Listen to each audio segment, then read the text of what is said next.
Welcome everyone to another CTC Software webinar. My name is Sean Zerbis. I'm the Director of BIM Development here at CTC Software, and in today's session, we're going to be continuing our Nexus CMS user learning series, focusing on inserting and just generally using content out of the CMS within the Nexus suite.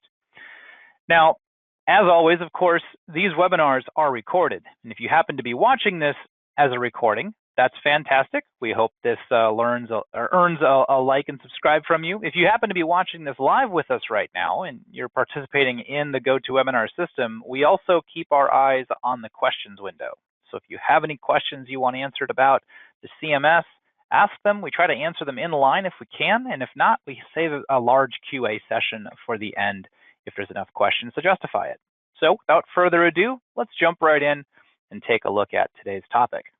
So here's the deal. Last session, we talked about searching within the CMS and talked about a number of different ways of searching. And once you run a search, you find something, and once you've found what you're looking for, today's session is going to talk about how do you use it, right? So we're going to talk about the different ways in which you can insert or load content from either the basic insertion method or basic load method all the way through some other things like multiple insertions and reloading and stuff like that. Some things that are specific to Revit, some things that are specific to AutoCAD. We'll just take a look at how all this works.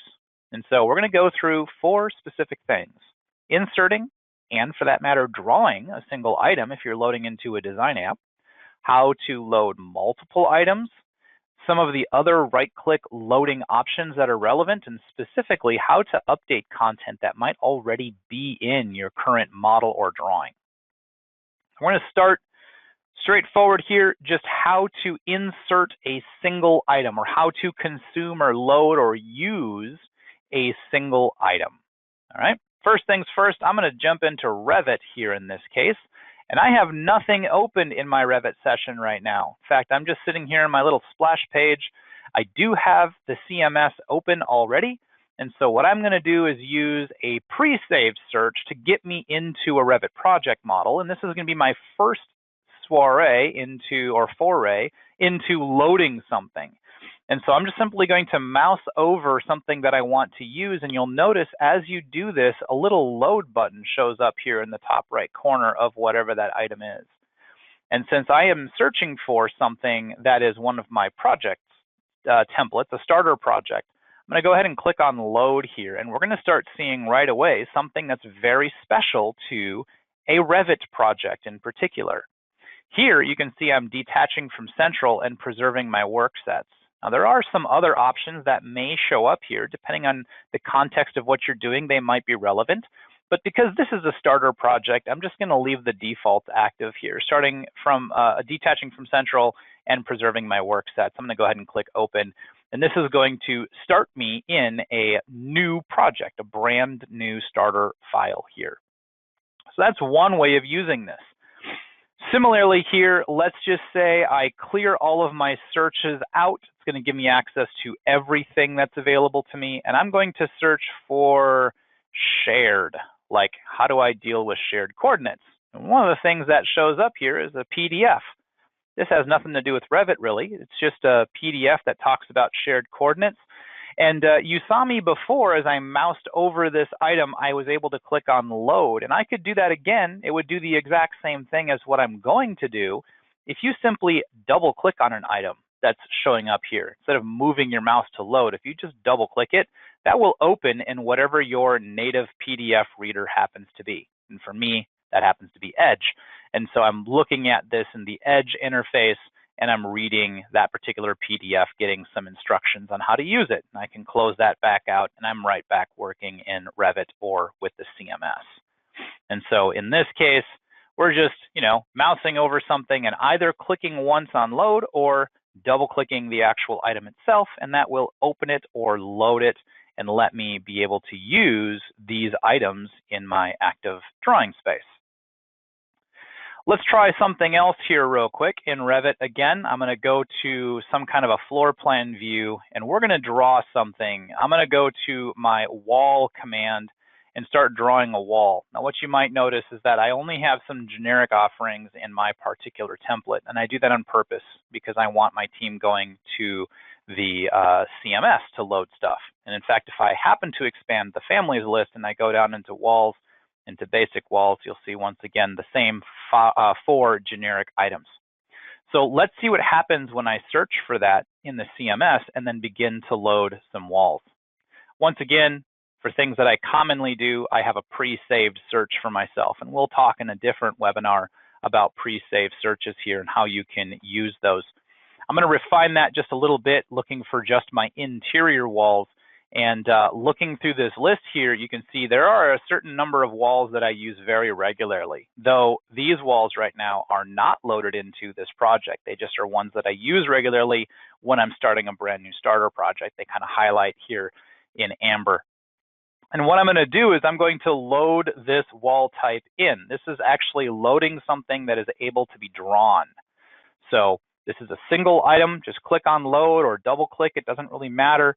It's going to bring me into the Revit interface. And if you pay attention down here in my basic walls list, you'll see that new entry shows up and Revit starts me in the draw command. So I'm out here actually drawing something with those walls in particular. All right.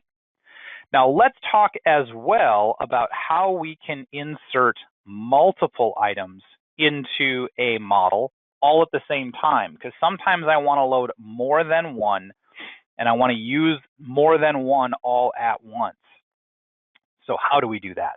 Well, what I'm going to do here is jump back into Revit. I'm going to pull the CMS back to the foreground here. I already loaded this 4 7/8 inch wall, but now what I want to do is load an A 6 inch. Actually, I'm going to use a 5 inch wall, nominal 5 inch wall, and a 6 3/4 inch wall. I also wanted to load in my type B walls and my type D 5 inch wall as well, so I can have some different, perhaps fire rating properties on some of these walls if that's the properties that are being set by type A, B, C, or D. And so I'm going to select them, and I did this by holding down my control key on my keyboard. So if I select any one item, I can just select individual things, but when I hold down control on my keyboard, then I'm able to begin to pick additional items. And you can tell they're selected because they've got sort of this blue boundary around the perimeter here. And once I have those, once again, I can click load, or we're going to get into the right click a little bit here. Right click menu, and I'm going to choose load from here as well. I'm going to go ahead and choose load and let that begin loading into my active drawing. And while that's loading up, I'm going to introduce here the right click loading options. So as you right click on something, whether it be one item or whether it be multiple items, either way, you're going to get some options out here. And we can leverage those options to do different things. Sometimes it's just loading something or loading a selection of objects, or it could also be to do something else, which is what we're going to do next. Sometimes you might want to update content that happens to already exist in the current model. So here you can see, by the way, I've got a bunch of items that are loaded. And you know that I drew this A 4 7/8 inch wall just a minute ago. I'm going to redefine that a little bit. I'm going to go in and modify some properties about this particular wall. I'm going to say instead of 3 5/8, let's just say I went in here and said 11 3/8 for the dimension of the stud on that wall. And I click OK, and I click OK. Well, those walls physically changed dimension. I didn't change the type name in this case. I just changed the definition of an existing type that was here in the project. And that can be sometimes problematic. Maybe I need to reset this back to the original. Now, before I do that, if I go into the CMS and I take that A 4 7/8 inch wall once again, and I double click it to load it, just like I did before, notice how Revit's just going to start drawing that wall type with that modified definition. When I load, if something already exists in my current drawing or my current model, it draws it as it's defined right now. All right, that wall type just continues to draw. However, I have the opportunity here, if I want to right click and to reload, right? So there's a few options that show up out here. If you're an admin, you might have the ability to update that element. There's some other things where I can get some additional details, and we'll talk more about that later. You can do some management items if you happen to, again, be an administrator or a contributing user. There's some things that you can do here, but if I go to reload, this is the key for today's discussion, because we talked about loading items, which is double click or hitting the little load icon in the top right corner, or if you have multiple items, it sometimes work best to right click and do load. Here, I'm going to intentionally do reload, and this works on single items and multiple items. But when I do reload, if you watch out here, as it reloads back into my project, we'll actually see this wall change dimension. It redefined it back to the original dimensions of this wall type. So if I go back into the definition here, it went from the 11 3/8 down to 3 5/8 back to its standardized size. So that is something that you can do. If you've modified something in your model and you want to reset it to the original, you can absolutely do that. Now I want to show this also from the AutoCAD space a little bit here. I have an AutoCAD drawing open, just drawing 4, just used a basic template here. This is using some Civil 3D examples, and it's very similar here.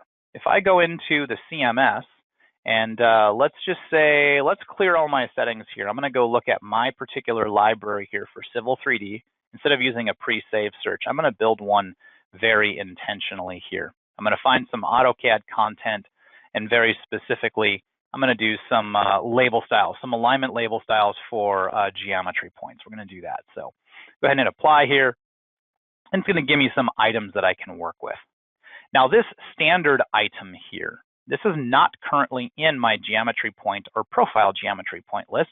And if I load this up, it's going to define standard in my list over here. It happens near instantaneously. It just gives me that style, and I can now use that on any of my geometry station labeling in my project.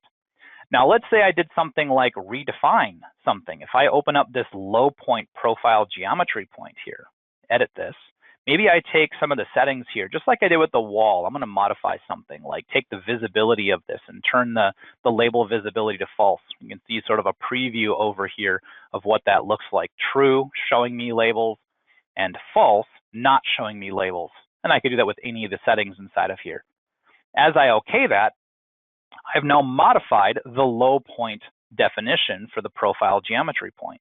Well, if I go back over here into the CMS and I go find low point, there it is right there.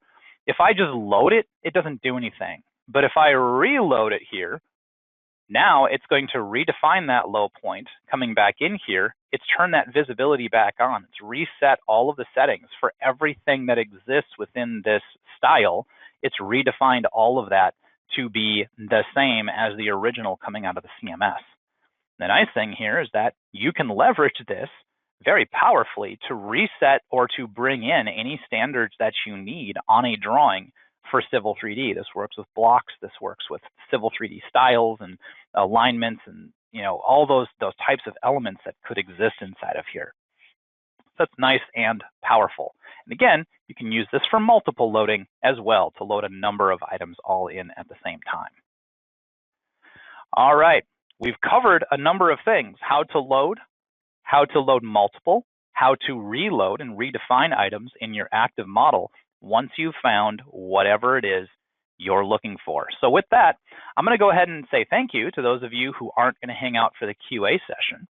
I didn't see any questions roll through just yet, so if you do have questions, now would be a perfect time to throw those into the questions window.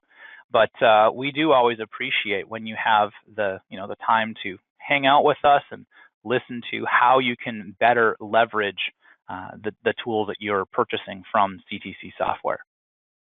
I'm not seeing any new questions roll in, so I'm going to give one final thank you to everybody who is joining us here live in today's presentation. We always appreciate that again, and we look forward to seeing you at the next webinar. Thank you all, and have a fantastic day.